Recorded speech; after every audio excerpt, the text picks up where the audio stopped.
Muy buenos días. Hoy pues tengo un gran placer de presentar a una gran amiga, en primer lugar, gran amiga y colega chilena, la maestra Soledad Lagos, que ha venido acompañándonos esta ocasión, esta tercera visita que hace a la ciudad de Medellín, después de ese periodo largo que tuvimos de pandemia, pero en este reinicio y reencontrarnos con la cultura de nuevo, con hacer que podamos vivir de nuevo la ciudad cultural que somos, y está en el marco del Seminario del Arte, la crítica del arte que organiza Traía Teatro, que fue un proyecto ganador de la convocatoria de fomento de estímulos de la Secretaría de Cultura Ciudadana de este año.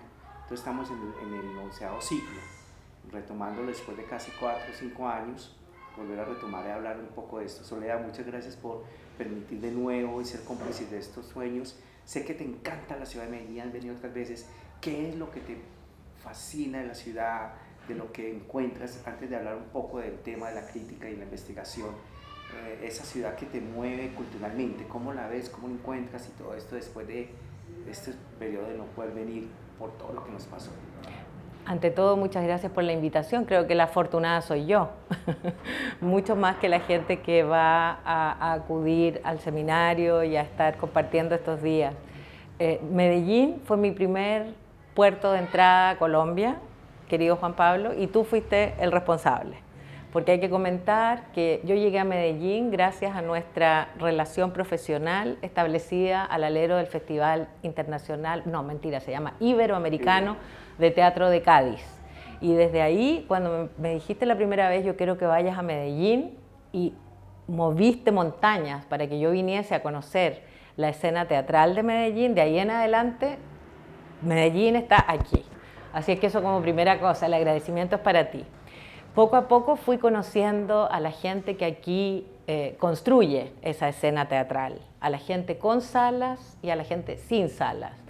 Y como yo soy una persona que fundamentalmente se define a sí misma como una caminante, como una paseante en el sentido benjaminiano, a pesar de ser alguien que se desempeña en la academia en Chile, pero también alguien que crea, escribe, dirige, etc., me cautivó mucho ver el empeño, el impulso, la energía con los cuales aquí en Medellín esa escena teatral se construye y trata de perseverar.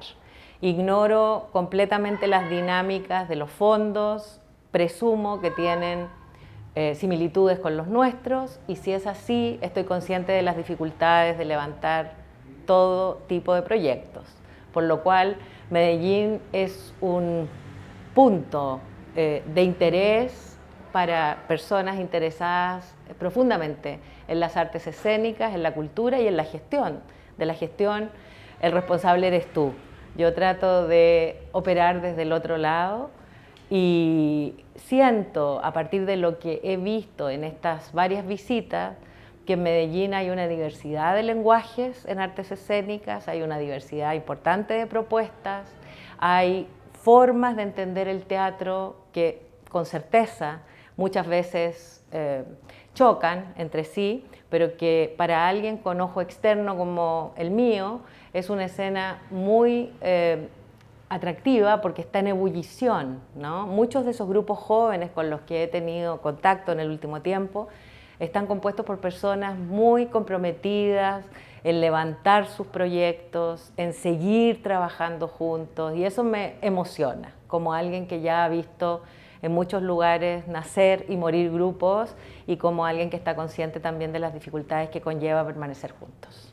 Qué bien, Soledad. Lo otro, quisiera preguntarte un poco, tuviste esa experiencia en la Escuela del Espectador en Chile, que digamos nosotros estamos en esa etapa, estos seminarios apuntan hacia eso, pero también pues para que profesionales de las ciencias humanas, periodistas, filósofos o gente del sector artístico tengan unos elementos de abordar la crítica y la investigación un poco. Pero también esa escuela creo que iba hacia el espectador. Nosotros hemos tratado aquí hacer algunos encuentros de espectadores, lo ha hecho el Ateneo 3 de Jacqueline Salazar. ¿Cómo fue esa experiencia de formar en Chile un poco esas escuelas? ¿Y qué se puede aprender un poquito, aunque son territorios distintos, visiones distintas? Pero la ciudad ha ido lentamente formando un público. Hoy tenemos un programa que pasó a ser de formación de públicos a ser un programa de públicos dinámicos, o sea, porque creemos que el público cambia, dinámico en ese sentido. ¿Cómo fue eso un poco? Mira, cuando Javier Ibacache y yo en Chile comenzamos con la idea de llevar a efecto escuela de espectadores, esa fue una idea que conversamos en un café, 2 personas, que teníamos la suposición de que el público teatral no iba a las salas por una serie de prejuicios más allá del costo de las entradas. Y esos prejuicios tenían que ver con percibir el quehacer teatral como algo que les quedaba lejos y que era para un grupo de personas iniciadas o que entre sí se entendían, pero que dejaban fuera a las personas, entre comillas, comunes y corrientes. Esa era nuestra hipótesis y decidimos poner a prueba esa hipótesis, generando estas primeras sesiones de conversaciones después de las presentaciones teatrales con los elencos y con quien estaba a cargo de la dirección. Estuvimos en festivales internacionales, estuvimos en muestras de dramaturgia, diciendo, nos interesa explorar esto porque queremos investigar si estamos en realidad en la línea correcta con nuestra hipótesis o si de verdad lo que sucede es que en este momento hay una disociación profunda entre lo que la gente que hace artes escénicas piensa que el público necesita y lo que el público anda buscando. Eso ya fue hace un tiempo, tú sabrás bastante bien, creo que empezamos como el 2008 con eso, con ese experimento. Pusimos un horario infame, esa fue mi condición, vamos a probar la hipótesis a la hora de almuerzo en un cine del centro, era verano, con mucho calor, porque yo quiero que llegue efectivamente gente común y corriente, que esté dispuesta a sacrificar su hora de almuerzo por ver estos diálogos con las actrices, los actores, los directores, etcétera, que venían a ese primer festival con el que trabajamos en esa ocasión para poner, insisto, a prueba nuestra hipótesis. Y curiosamente empezó a llegar gente. Entonces, a partir de ese primer ciclo, seguimos. La otra condición era que nosotros no queríamos pertenecer a ninguna institución, que esas 2 personas, Javier Ibacache y yo, queríamos permanecer autónomas y que nuestras opiniones fuesen responsabilidad nuestra. O sea, no queríamos hablar en nombre de ningún organismo, de nadie más que de nosotros mismos. Y hacernos responsables, por supuesto, por los puntos de vista que poníamos en cada una de las mesas de conversación e íbamos tratando de guiar la conversación de acuerdo a lo que pensábamos que podía ser importante en ese momento en el contexto no solo teatral, sino también ciudadano, en Santiago de Chile, de donde ambos venimos o donde ambos trabajamos. Y poco a poco, la otra condición que también se puso desde el inicio fue que quedara un archivo escrito y o audiovisual, es decir, que todo ese trabajo sirviera para quienes viniesen después, o para circular, o para las escuelas, o para quien quisiera. Y la otra premisa era que esos libros y la asistencia a la escuela de espectadores fuera voluntaria y fuera sin costo, que Javier y yo nos íbamos a preocupar de nuestros honorarios y de los costos de impresión de los libros con gente con la cual íbamos a tratar de llevar eso a efecto, pero que la gente que viniese no pagase un solo peso. Eso nos diferencia mucho de la Escuela de Buenos Aires y de la Escuela de Montevideo, que nosotros no nos concebimos, no pensamos de nosotros mismos al inicio como una especie de club de espectadores que pudieran viajar a distintos lados, conversar y formarse, sino que queríamos invitar a la ciudadanía común, que además, por razones del contexto en el que nosotros vivimos, había quedado ya hacía mucho tiempo fuera de la posibilidad de acceder a herramientas críticas. Soledad, ¿y cómo lo recibía ya el creador, el director, los actores, las actrices, esa experiencia de tener público, comillas, digamos, público de a pie que pasa? ¿Cómo recibía? Te confieso que al principio no todos los directores en Chile estaban tan entusiasmados. Nosotros tenemos una larga tradición de formación autoritaria, hay que decirlo.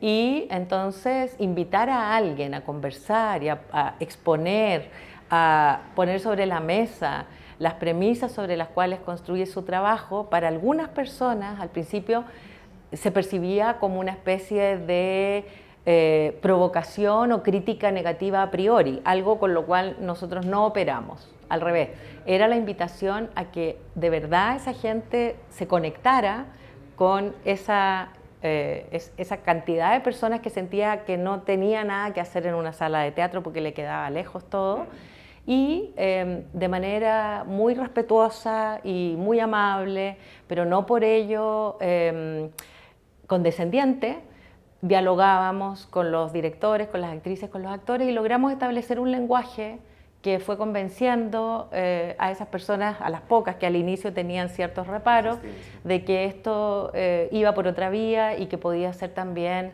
muy importante para su propio quehacer. O sea, es un diálogo que aportaba a la construcción para que la gente se acercara al arte escénico. También. Y comprobaron la hipótesis. Bueno, publicamos 5 libros con ese recorrido de todos los ciclos que hicimos, que no es poco.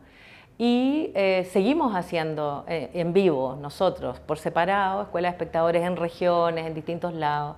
Javier estuvo un tiempo más o menos considerable a cargo de la programación del Centro Cultural Gabriela Mistral cuando se devolvió a la ciudadanía.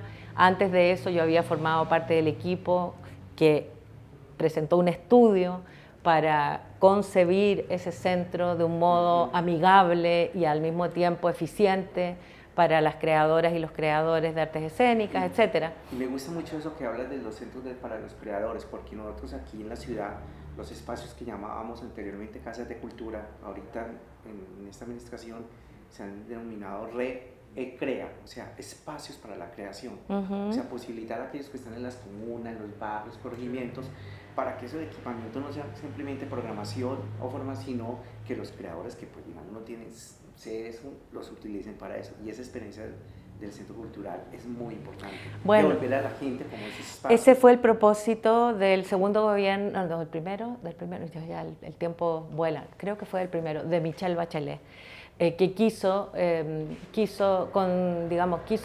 marcar ahí un hito importante, porque ese edificio era un símbolo. Ese edificio había sido usurpado por los integrantes de la Junta Militar después de haber incendiado La Moneda.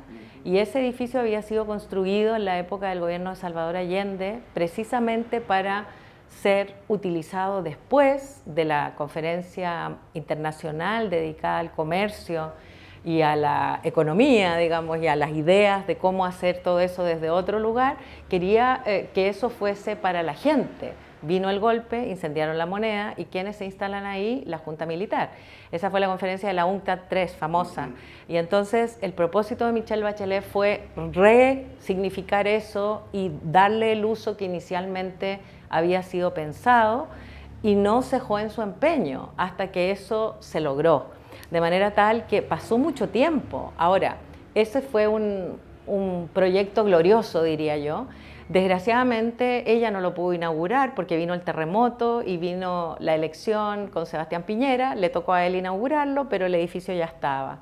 Y luego se ha mantenido en el tiempo. Con el estallido el edificio ha cambiado su fisonomía, digámoslo así, pero yo siento que se está intentando todo el tiempo no renunciar a ese propósito inicial. Un espacio para la creación. Sí.